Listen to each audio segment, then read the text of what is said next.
ബഹുമാനമുള്ള മുഅ്മിനീങ്ങളെ, സഹോദരങ്ങളെ, കാരുണ്യവാനായ അല്ലാഹു സുബ്ഹാനഹു വ തആല നാം ഓരോരുത്തരുടെയും ജീവിതത്തിൽ വന്നുപോയ ചെറുതും വലുതുമായ തെറ്റുകുറ്റങ്ങളെ പുറത്തു മാപ്പാക്കി തരുമാറാകട്ടെ. അള്ളാഹു നമ്മളിൽ നിന്നും വേർപെട്ട് ഖബറിൻ്റെ ലോകത്ത് വസിക്കുന്ന മുഴുവൻ ഖബറാളികൾക്കും അള്ളാഹു പുറത്തു കൊടുക്കുമാറാകട്ടെ. അള്ളാഹുവിൻ്റെ മഹദായ ഫദ്ല് കൊണ്ട് നിങ്ങളുടെ എല്ലാവരുടെയും വലിയ ആത്മാർത്ഥത കൊണ്ടും ഒരാവർത്തി പരിശുദ്ധമായ ഖുർആൻ മുഴുവനായി നമ്മൾക്ക് പാരായണം ചെയ്യാൻ കഴിഞ്ഞു. ഒപ്പം അതിൻ്റെ അർത്ഥം, അതിൻ്റെ ആശയം, അതിൻ്റെ നിയമങ്ങൾ, പ്രധാനപ്പെട്ട മസ്അലകൾ ഒക്കെ മനസ്സിലാക്കാൻ കഴിഞ്ഞു. പലർക്കും പല ക്ലാസുകളും നഷ്ടപ്പെടുകയും അറിയാതെ പോവുകയും ചെയ്തിട്ടുണ്ട്. അതുകൊണ്ട് തന്നെ നമ്മൾ അൽഹംദുലില്ലാഹ് വീണ്ടും പരിശുദ്ധമായ ഖുർആൻ സൂറത്തുൽ ഫാത്തിഹ മുതൽ ആരംഭിക്കുകയാണ്. ഖുർആൻ അതുമായി ജോലിയാകൽ അള്ളാഹുവിൻ്റെ അടുക്കൽ ഏറ്റവും ശ്രേഷ്ഠതയുള്ള കാര്യമാണ്. കാരണം ഖുർആൻ അള്ളാഹു നമ്മളോട് സംസാരിച്ച അള്ളാഹുവിൻ്റെ സംസാരമാണ്. അത് നമ്മുടെ നാവ് കൊണ്ട് ഉച്ചരിക്കാൻ അല്ലെങ്കിൽ പറയാൻ കിട്ടുന്ന അവസരം, ഭാഗ്യം എന്ന് പറയുന്നത് വളരെ വലുതാണ്. അതുകൊണ്ട് തന്നെ പരിശുദ്ധമായ ഖുർആനുമായി ഒരു മുഅ്മിനിന് ഏതെങ്കിലും നിലയിൽ ഒരു ബന്ധമുണ്ടാകണം. അള്ളാഹുവിൻ്റെ റസൂൽ സല്ലല്ലാഹു അലൈഹി വസല്ലമ തങ്ങൾ ഒരിക്കൽ സ്വഹാബത്തിനെ നോക്കിക്കൊണ്ട് പറഞ്ഞു, സ്വഹാബ, അലാ ഇന്ന ലില്ലാഹി അഹ്ലീന മിനന്നാസ്. സഹാബാക്കളെ, നിങ്ങൾ അറിയണം, ജനങ്ങളിൽ ചില ആളുകൾ അള്ളാഹുവിൻ്റെ കുടുംബക്കാരാണ്. അള്ളാഹുവിൻ്റെ കുടുംബക്കാരാണ്. നമുക്കറിയാം, നമുക്ക് ഏറ്റവും കൂടുതൽ ബന്ധമുള്ളത്, സ്നേഹമുള്ളത്, ഇഷ്ടമുള്ളത് നമ്മുടെ കുടുംബക്കാരോടാണ്. എന്നതുപോലെ അള്ളാഹുവിന് ചില കുടുംബക്കാരുണ്ട്. ഉടനെ സ്വഹാബാക്കൾ ചോദിക്കുകയുണ്ടായി, ഹൽ ലില്ലാഹി അഹ്ലുൻ, അള്ളാഹുവിന് കുടുംബക്കാരോ? അള്ളാഹുവിന് കുടുംബക്കാരുണ്ടോ? അള്ളാഹുവിന് കുടുംബമുണ്ടോ? കുടുംബം എന്നതുകൊണ്ട് ഉദ്ദേശിക്കുന്നത് ആലങ്കാരികമായൊരു പ്രയോഗമാണ്. ഏറ്റവും കൂടുതൽ അടുപ്പം, ഏറ്റവും കൂടുതൽ ബന്ധം, ഏറ്റവും കൂടുതൽ സ്നേഹം. അതിനുവേണ്ടിയാണ് ഇവിടെ കുടുംബം എന്ന് അള്ളാഹുവിൻ്റെ റസൂൽ സല്ലല്ലാഹു അലൈഹി വസല്ലമ തങ്ങൾ പറഞ്ഞു. ഉടനെ നബി സല്ലല്ലാഹു അലൈഹി വസല്ലമ തങ്ങൾ പറഞ്ഞു, നഅം, അതെ, അള്ളാഹുവിൻ്റെ കുടുംബക്കാരുണ്ട്, അള്ളാഹുവിന് അഹ്ലുണ്ട്. ഹും അഹ്ലുൽ ഖുർആൻ വ ഖാസ്സത്തു. നബി സല്ലല്ലാഹു അലൈഹി വസല്ലമ തങ്ങൾ പറഞ്ഞു, അത് ഖുർആനിൻ്റെ ബന്ധുക്കളാണ്, ഖുർആനിൻ്റെ അഹ്ലുകാരാണ്. വ ഖാസ്സത്തുഹു, അവര് മാത്രമാണ്. അപ്പൊ അള്ളാഹുവിൻ്റെ കുടുംബക്കാർ എന്ന് പറയപ്പെടുന്ന ആ മഹിതമായ സവിശേഷണത്തിലേക്ക് ഒരു മനുഷ്യൻ എത്തിപ്പെടുന്നത് എപ്പോഴാണ്? അവൻ ഖുർആനുമായി ജോലിയാകുമ്പോഴാണ്. ഖുർആനിൻ്റെ പാരായണം, ഖുർആനിൻ്റെ മനനം, ഖുർആനിൻ്റെ റിസർച്ച്, ഖുർആനിൻ്റെ ആശയം പഠിക്കൽ, ഖുർആനിൻ്റെ അർത്ഥം പഠിക്കൽ, ഖുർആനിനെ പഠിപ്പിച്ചു കൊടുക്കൽ, ഖുർആനിനെ ഇശാഅത്ത് ചെയ്യൽ, ഖുർആനിന് വേണ്ടി ഖിദ്മത്ത് ചെയ്യൽ, ഖുർആനിനെ പഠിപ്പിക്കുന്നതിന് വേണ്ട സ്ഥാപനങ്ങൾ സ്ഥാപിക്കൽ, ഖുർആൻ പഠിക്കാൻ വരുന്നവർക്ക് അതിന് സൗകര്യം ചെയ്തു കൊടുക്കൽ, അവർക്ക് ഭക്ഷണം കൊടുക്കൽ, അവർക്ക് താമസമൊരുക്കി കൊടുക്കൽ. ഇങ്ങനെ ഖുർആനുമായി ഏതെങ്കിലുമൊക്കെ തരത്തിൽ ഒരാൾക്ക് ബന്ധമുണ്ടെങ്കിൽ അയാൾ ഖുർആനിൻ്റെ അഹ്ലുകാരനായി, അതിലൂടെ അള്ളാഹുവിൻ്റെ കുടുംബക്കാരനും അള്ളാഹുവിൻ്റെ അഹ്ലുകാരനുമായി.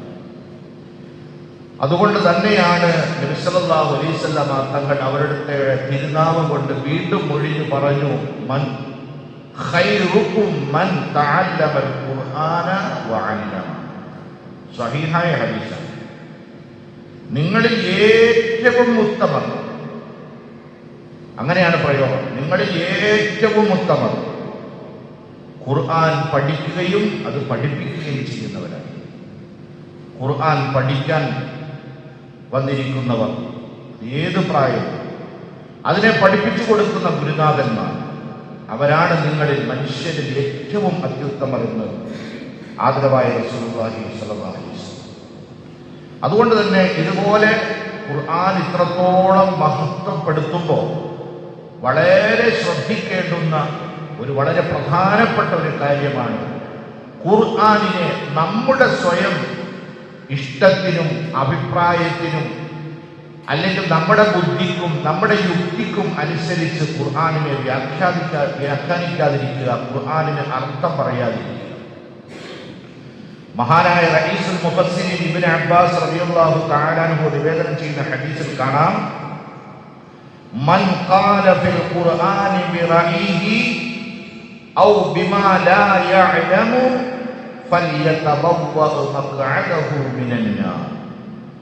ആരെങ്കിലും പരിശുദ്ധമായ ഖുർആനിനെ സ്വന്തം അഭിപ്രായം കൊണ്ട് വ്യാഖ്യാനിക്കുകയാണെങ്കിൽ, അല്ലെങ്കിൽ ഖുർആൻ അറിയാതെ, ഖുർആനിനെ മനസ്സിലാക്കാതെ ഖുർആനിനെ ചർച്ച ചെയ്യുകയാണെങ്കിൽ അവൻ നരകത്തിൽ അവന്റെ ഇരിപ്പിടത്തെ അവൻ തയ്യാറാക്കി വെച്ചിരിക്കുകയാണെന്നർത്ഥം.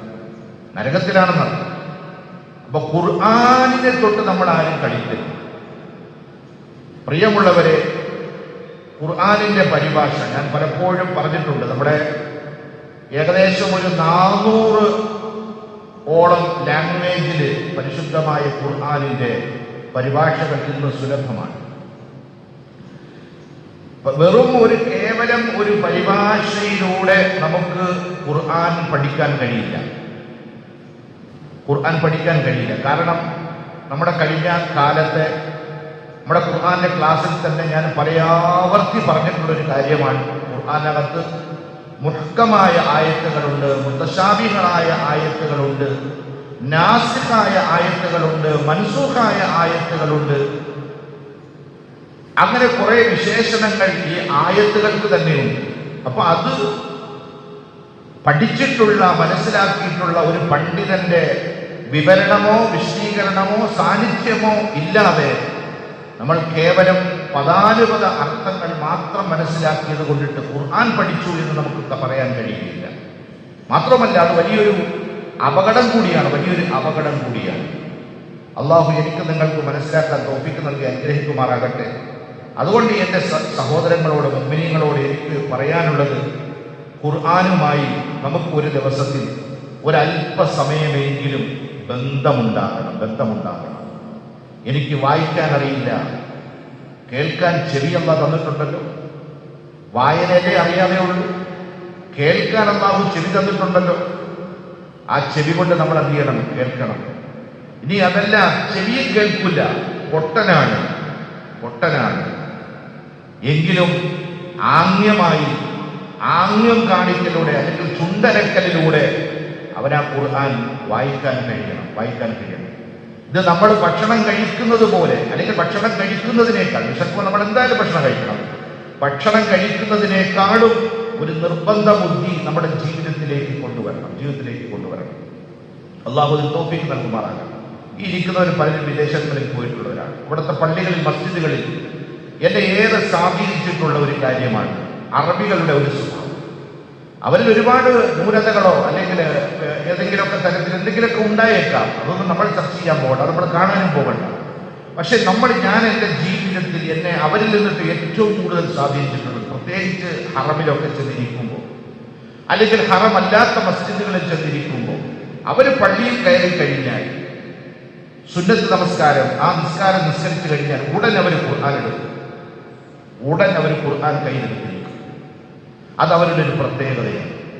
കൊച്ചുകുട്ടികൾ മുതൽ കണ്ണു കാണാത്ത വയോവൃദ്ധന്മാരായ ആളുകൾ വരെ അവർ പെട്ടെന്ന് അവരെന്ത് ചെയ്യും? ഖുർആൻ കയ്യിലെടുത്തിരിക്കും.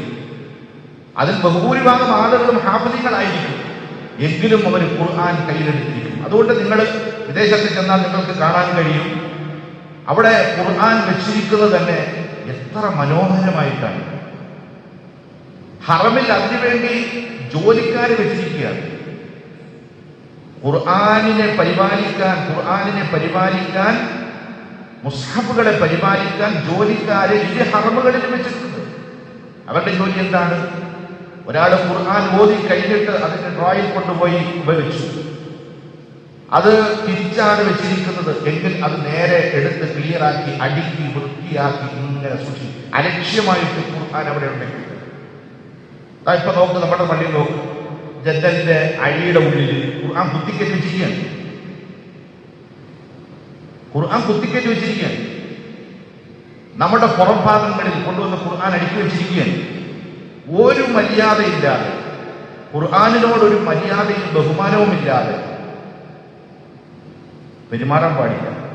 അപ്പൊ ഞാൻ പലപ്പോഴും അറബികളുടെ ഈ സ്വഭാവം എന്നെ വല്ലാതെ സ്വാധീനിച്ചു. ഇത് നമ്മൾ കാണുമ്പോൾ നമുക്ക് ചുമ്മാ പോയി ഇരിക്കാൻ തോന്നില്ല. ഉടനെ നമ്മൾ എന്ത് ചെയ്യും? ഖുർആൻ എടുക്കും, അത് വായിക്കാൻ തുടങ്ങും. ഇങ്ങനെ മുഗ്മിനീങ്ങളെ ചില ആളുകൾക്ക് വായിക്കാൻ അറിയില്ല. അള്ളാഹുവിന്റെ റസൂൽ സല്ലല്ലാഹു അലൈഹി വസല്ലം തങ്ങൾ പറഞ്ഞിട്ടുള്ള 4 കാര്യങ്ങളിൽ നോക്കിയിരുന്നാൽ പോലും പ്രതിഫലമുണ്ടെന്ന് പറഞ്ഞിട്ടുണ്ട്. 4 കാര്യങ്ങളിൽ നോക്കിയിരുന്നാൽ പോലും പ്രതിഫലം ഉണ്ട് എന്ന് പറഞ്ഞിട്ടുണ്ട്. അതിലൊന്നാണ് ഖുർആൻ. ഓതാൻ അറിയില്ല, ഖുർആൻ ഒന്ന് എടുത്തു, വെറുതെ അതിലൂടെ കണ്ണുകളെ ഇങ്ങനെ പായിച്ചു, അതിന്റെ അക്ഷരങ്ങളിലൂടെ ഇങ്ങനെ കണ്ണുകളെ പായിച്ചു. ചിലരിങ്ങനെ വിരലുകൾ വെച്ചിട്ട് ഇങ്ങനെ ആയത്തിന്റെ മുകളിലൂടെ ഇങ്ങനെ ഓതാൻ അറിയില്ല, അവരിങ്ങനെ നോക്കും പേജുകൾ. അങ്ങനെ പേജുകൾ നോക്കി അവസാനം അവർ 30 പൂർത്തിയാക്കും, ഖുർആൻ പൂർത്തിയാക്കും. ഞാൻ എൻ്റെ അമ്മ ഖുർആൻ ഓതാൻ അറിയില്ല, അറബി അക്ഷരം അറിയില്ല. അങ്ങനെ ഇരിക്കെ ഞാൻ ഈ കാര്യം പറഞ്ഞപ്പോ എനിക്കൊരു മുസ്ഹഫ് വേണമെന്ന് പറഞ്ഞു. അങ്ങനെ മുസ്ഹഫ് വാങ്ങിച്ചു. ഓരോ നമസ്കാരം കഴിയുമ്പോഴും ഈ ഖുർആനിന്റെ ഓരോ പേജുകളിലൂടെ കണ്ണുകളിൽ ഇങ്ങനെ വിട്ട് ഇങ്ങനെ പൂർത്തിയാകും. അങ്ങനെ ഇരുന്നപ്പോഴാണ് തൊട്ടടുത്ത വീട്ടിൽ ഒരു സഹോദരി പ്രായമായവരെ പഠിപ്പിക്കുന്നത് കേട്ടോ. അങ്ങനെ അവരെ ക്ലാസ്സിൽ പോകാൻ തുടങ്ങി. എന്നെ തന്നെ അത്ഭുതപ്പെടുത്തി. തെറ്റുകളുണ്ട്, പക്ഷെ എന്നെ തന്നെ അത്ഭുതപ്പെടുത്തി. ആ പഠിച്ച സൂറത്തുകൾ ഇന്നും അത് കൃത്യമായിട്ടത് പാരായണം ചെയ്യുന്നു. എത്രയോ പ്രായമായ നമ്മുടെ ഇവിടെ തന്നെ എത്രയോ പ്രായമായ സഹോദരിമാർ, നമ്മുടെ ബാലികാൻ ക്ലാസ് തുടങ്ങിയ ആ സമയം മുതൽ എത്രയോ സഹോദരിമാർ പ്രായമായവർ വന്നിരുന്ന് അവർ കായിക പഠിക്കുകയും തജ്വീദിന്റെ നിയമം പഠിക്കുകയും ഖുർആൻ പാരായണം ചെയ്യും. എന്നിട്ട് അവരുടെ ഒരു ടെസ്റ്റ് ഇവിടെ നടത്തും, അവരുടെ ഒരു മത്സരം നമ്മുടെ മദ്രസയുടെ മുകളിലാണ് നടന്നത്. ഞാൻ താഴെ റൂമിലുണ്ട്. എത്ര മനോഹരമാണ് നമ്മുടെ ഉമ്മമാർ അവർ ഖുർആൻ ഓതി. ചിലര് ഇങ്ങനെ തപ്പിപ്പറക്കി എങ്ങനെയെങ്കിലുമൊക്കെ അവർ ഒപ്പിച്ചവരുണ്ട്. ചിലർ സ്പീഡിൽ ഓതി വരും. അള്ളാഹുവെ, എത്ര കാലമായി അവർ അടുക്കളയുടെ ഉള്ളിൽ ഖുർആനുമായി ഒരു ബന്ധവുമില്ലാതെ കഴിഞ്ഞിരുന്ന ആളുകളാണ്. ഇന്നൊരു മത്സര രംഗത്തേക്ക്, ഒരു മത്സരത്തിൽ പങ്കെടുക്കുന്ന തരത്തിലേക്ക് അൽഹംദുലില്ലാ അവർ ഭാഗമാണ്. അതുപോലെ തന്നെ നമ്മുടെ മുതിർന്നവരായ ആളുകൾ കുറച്ചുപേരേ ഉള്ളൂ. ക്ലാസ്സിൽ അഡ്മിഷൻ കിടക്കുകയാണ്, നിങ്ങൾക്ക് പോകാം. നമ്മുടെ രാജൻ സാർ ഉൾപ്പെടെ, നമ്മുടെ ജഡ്ജി സാർ ഉൾപ്പെടെ, ഇസ്മായിൽ സാർ ഉൾപ്പെടെ ഉള്ള ആളുകൾ അൽഹംദുലില്ലാ കഴിഞ്ഞ 2 വർഷമായിട്ട് ആ ക്ലാസ്സിൽ പങ്കെടുക്കുകയാണ്. ആഴ്ചയിൽ 3 ക്ലാസ്, 2 ക്ലാസ്, 3 ദിവസം ക്ലാസ്സാണ്. ആ ക്ലാസ്സിൽ പങ്കെടുക്കുകയാണ്. അവരോട് ചോദിച്ചു നോക്കാൻ അവർ വാചാലമാണ്.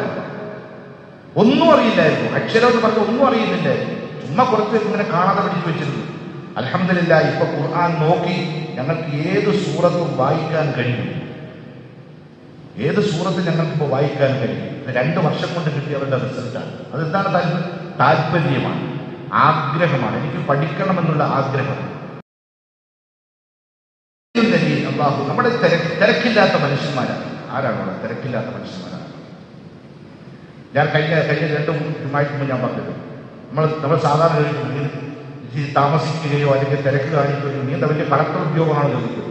നമ്മുടെ കളക്ടർ നിങ്ങൾ കണ്ടിട്ടോ? ജുമായ്ക്ക് 1ാമത്തെ സപ്പിലാണ് അദ്ദേഹം. 1ാമത്തെ സപ്പിലാണ് അദ്ദേഹം. ജുമായ്ക്ക് 1ാമത്തെ സപ്പിലാണ്. അതെന്താണ്? ചെറുപ്പകാലം മുതൽ ദഅവത്തിന്റെ ആ കുടുംബം മുഴുവനും ദഅവത്തിന്റെ പരിശ്രമമായി ബന്ധപ്പെടും. മൗലാനയുടെ കൂട്ടത്തിൽ എൻ്റെ ചെറുപ്പകാലം മുതലേ കാണുന്ന വെമ്പായം ഹാജി എന്ന് പറഞ്ഞു കഴിഞ്ഞാൽ എല്ലാവർക്കും അറിയാം. അവര് ചെറുപ്പം മുതലേ ദഅവത്തിന്റെ പരിശ്രമവുമായി ബന്ധപ്പെട്ട് അത്താമാര് ജമാഅത്ത് പുറപ്പെടുമ്പോൾ ഈ കുഞ്ഞുങ്ങളെ കൂട്ടിക്കൊണ്ടുപോയി സദസ്സിൽ കൊണ്ടുപോയി നിസ്കാരം പഠിപ്പിക്കുകയും അതങ്ങനെ വന്ന് പിന്നെ അത് മാറ്റാൻ പറ്റൂല. ഈ എത്ര കളക്ടർ ഉദ്യോഗം കിട്ടിയാലും എത്ര വലിയ തിരക്കുണ്ടെങ്കിലും അവർക്കത് മാറ്റാൻ കഴിയില്ല.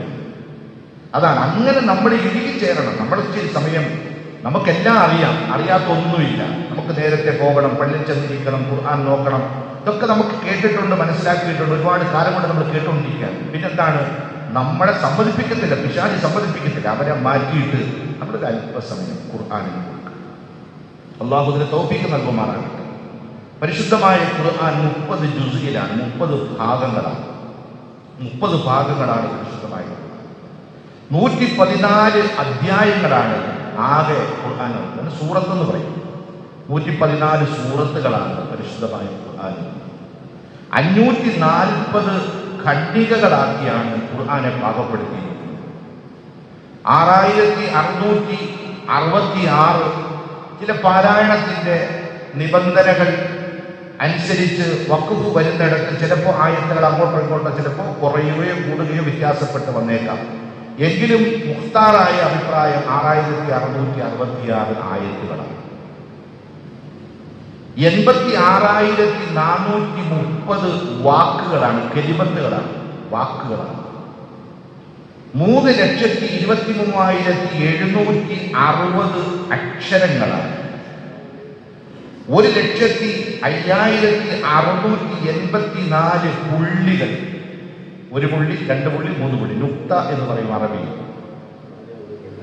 അതുപോലെ തന്നെ 53,223 ഫതഹ്, അകാരം എന്ന് പറയും. അകാരം അ എന്ന് വായിക്കാൻ ഇടുന്ന ചിഹ്നമാണ് അകാരം. കസ്റ് 39,573 കസ്റുകളുണ്ട്. ഇകാരം ഇ എന്ന് വായിക്കാൻ വേണ്ടി നമ്മൾ ഇടുന്ന ഒരു ചിഹ്നമാണ്. അതുപോലെ തന്നെ ലമ്മ് 8,304 ലമ്മാണ്. ഉ എന്ന് വായിക്കാൻ വേണ്ടി ഉകാരം. ദീർഘിപ്പിക്കാൻ വേണ്ടി ഈ ആ ഊ എന്ന് പറഞ്ഞ് ദീർഘിപ്പിക്കാൻ വേണ്ടി മദ് എന്ന് പറയും. 1771 മദ് ആണ് പരിശുദ്ധമായ ഖുർആനിൽ ആകെയുള്ളത്. പരിശുദ്ധമായ ഖുർആൻ അതിന്റെ പേരാണ് ഖുർആൻ. എന്നാൽ ഈ ഖുർആൻ എന്നതിന്റെ അർത്ഥം അധിക പാരായണം എന്നാണ്. അധിക പാരായണം, കൂടുതൽ വായിക്കുന്നത് എന്നത്. ഖുർആനിന്റെ നാമം തന്നെ അങ്ങനെയാണ്. ഖുർആൻ തന്നെ, ഖുർആനിനകത്ത് ഖുർആനിന് കൊടുത്ത വിശേഷണങ്ങളുണ്ട്. കിതാബ്, വേദഗ്രന്ഥം. ഫുർഖാൻ, സത്യവും അസത്യവും തമ്മിൽ വേർതിരിക്കുന്നത് ഫുർഖാൻ. ദിക്ർ, ഖുർആനെ പറ്റി മറ്റൊരു വിശേഷണമാണ് ദിക്ർ, ഉത്ബോധനം. ദിക്റ, അനുസ്മരണം. ഖുർആൻ അനുസ്മരണമാണ്. നൂർ, പ്രകാശം. ഹുദ, സന്മാർഗം. ഇത് ഖുർആനിന് തന്നെ നൽകിയ ചില വിശേഷണങ്ങളാണ്. പരിശുദ്ധമായ ഖുർആനിൽ തന്നെ ഈ വാക്കുകൾ ഉപയോഗിക്കുന്നുണ്ട്. അപ്പൊ ഇങ്ങനെ ഖുർആനിനെ പറ്റിയുള്ള ആകെ ഒരു ചെറു വിവരണമാണ് അൽഹംദുലില്ലാഹ് ഇന്ന് നമ്മൾ മനസ്സിലാക്കുന്നത്. ഖുർആനിലേക്കുള്ള പ്രവേശികയാണ് സൂറത്തുൽ ഫാത്തിഹ എന്ന് പറയുന്നത്. തുടക്കം. ഫാത്തിഹ എന്ന് പറഞ്ഞാൽ എന്താണ് അർത്ഥം? ആമുഖം എന്നാണ്.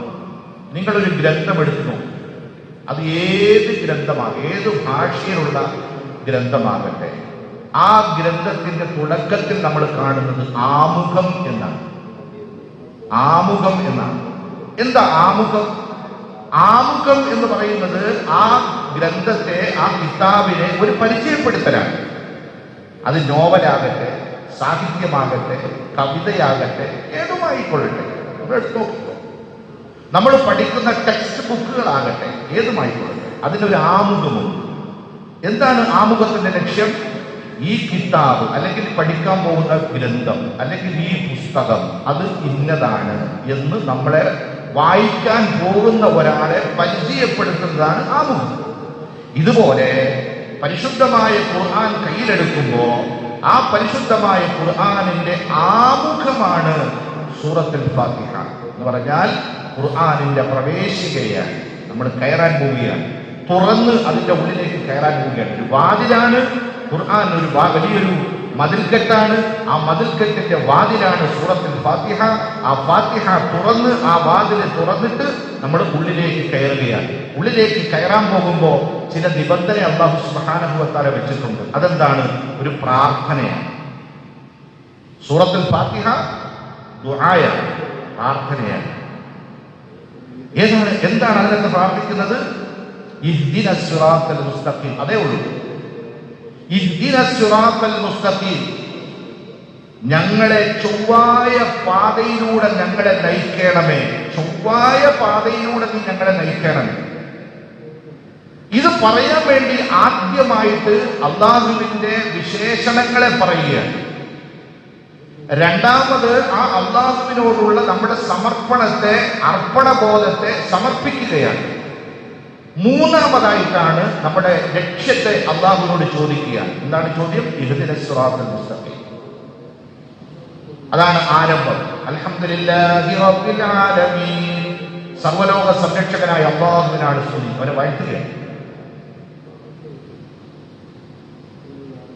അർ-റഹ്മാനിർ റഹീം, പരമകാരുണികനും കരുണാമയനുമാണ് അല്ലാഹ്. മാലികി യൗമിദ്ദീൻ, പ്രതിഫല ദിവസത്തിന്റെ അഥവാ ഖിയാമത്ത് ദിവസത്തിന്റെ ഉടമസ്ഥൻ, അധിപൻ ആണ് അല്ലാഹ്.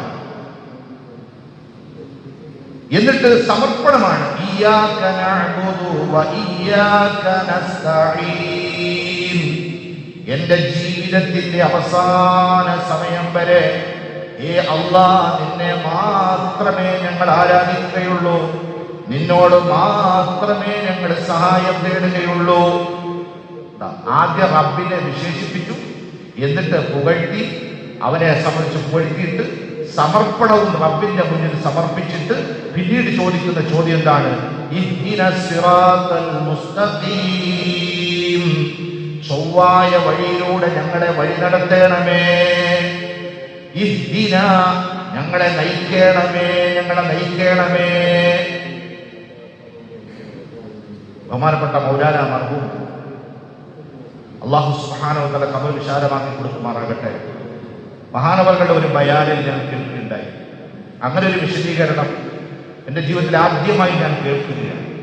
തഫ്സീറുകളിൽ നിന്ന് അപ്പുറത്തേക്ക് ഇഹ്ദിനസ് സിറാത്തൽ മുസ്തഖീം, എന്നെ വഴി നടത്തേണമേ, ചൊവ്വായ വഴിയിലൂടെ എന്നെ കൈപിടിച്ച് വഴി നടത്തേണമേ എന്ന് പറഞ്ഞാൽ, വഴി എന്ന് പറയപ്പെടുന്നത് സ്റ്റേറ്റ് ഹൈവേ അല്ലെങ്കിൽ നാഷണൽ ഹൈവേ പോലെ ഇങ്ങനെ റെഡിയായി കിടക്കുകയല്ല. കുഴിയുണ്ട്, മുള്ളുണ്ട്, കല്ലുണ്ട്, കയറ്റമുണ്ട്, ഇറക്കമുണ്ട്, അങ്ങനെ ഒരുപാട്. പിന്നെ നല്ല വഴികളുണ്ട്. അപ്പൊ ആ വഴികളിലൂടെ ഒരു മനുഷ്യൻ കയ്യിൽ പിടിച്ചിട്ട് വാ, എന്റെ കൂടെ വാ, നീ എന്റെ കൂടെ വാ എന്ന് പറഞ്ഞ് അവന്റെ കയ്യിൽ പിടിച്ചിട്ട് ഈ ദുർഘടമായ വഴിയിലൂടെ പല പ്രതിസന്ധികളും പല ബുദ്ധിമുട്ടുകളും സഹിച്ചും ക്ഷമിച്ചും കൊണ്ട് ഇവനെ കൊണ്ട് നടത്തി കൊണ്ടുപോയി ഏറ്റവും നേരായ ഭാഗത്ത് കൊണ്ടുപോയി അവനെ കയറ്റി വിടുക. അതെന്താണ്? സ്വർഗമാണ്. ഇന്ന് മൗലാന പറഞ്ഞു, എനിക്കിന്നും ഞാൻ ചെറുപ്പത്തിൽ മുത്താലിമായിരിക്കുന്ന ഓതിക്കൊണ്ടിരിക്കുന്ന കാലത്ത് മൗലാനയുടെ നാവിൽ നിന്ന് കേട്ട ഒരു വിശദീകരണമാണ് എൻ്റെ ഹൃദയത്തെ വല്ലാതെ സ്വാധീനിച്ചു. ശരിയാണത്.